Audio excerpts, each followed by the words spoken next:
the Syrian Arab Army SAA kicked off a new operation in the Golan Heights region of Al-Quneitra, Friday, targeting the jihadist-controlled Beijing pocket that borders the Rif Dimashq Governorate. Led by the 9th Division, the Syrian Arab Army stormed the Beijing pocket on Friday evening, seizing several points in the process.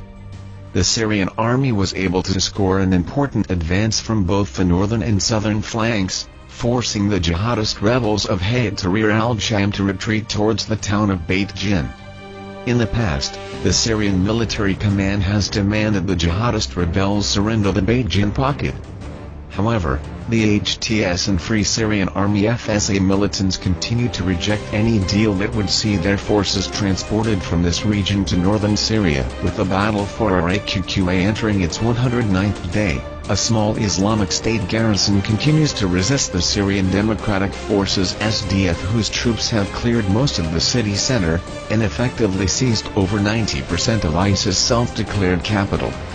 According to a military source close to Al-Masdar News, clashes are especially fierce in the Hina, Nava and Amin districts, while YPG-led forces are trying to secure the Al-Nawam and Dili crossroads along with the contested Haidam cemetery. On Friday alone, a total of 17 ISIS militants were neutralized while 4 machine gunman pickup trucks were destroyed. The death toll included a suicide bomber who tried to reach SDF forwards units by motorcycle. On the other hand, the SDF sustained at least 5 casualties.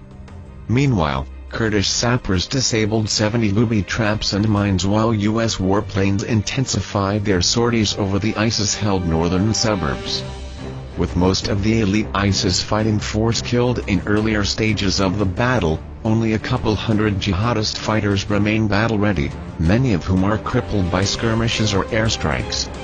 ISIS commanders are said to have set up a last stand around the Al-Amin district, which they hope to transform into an impregnable stronghold. The Syrian government sent an envoy to meet with the joint Free Syrian Army FSA and Jordanian regime delegation, Friday, to discuss the potential reopening of the Nasib crossing in southern Daraya, a military source told Al-Masdar News this afternoon. According to the source, all parties discussed a possible deal that would see the Nasib crossing handed over to the government in exchange for the release of more than 100 prisoners related to FSA commanders in Daraya. The source added that the Syrian government delegation was comprised of several officials and the mayor of Daraya city. The Nasib border crossing was captured by the Free Syrian Army and Jabhat al-Nusra Syrian al-Qaeda group in early 2015. It has since been used to smuggle weapons and supplies to militants fighting the government in Daraya.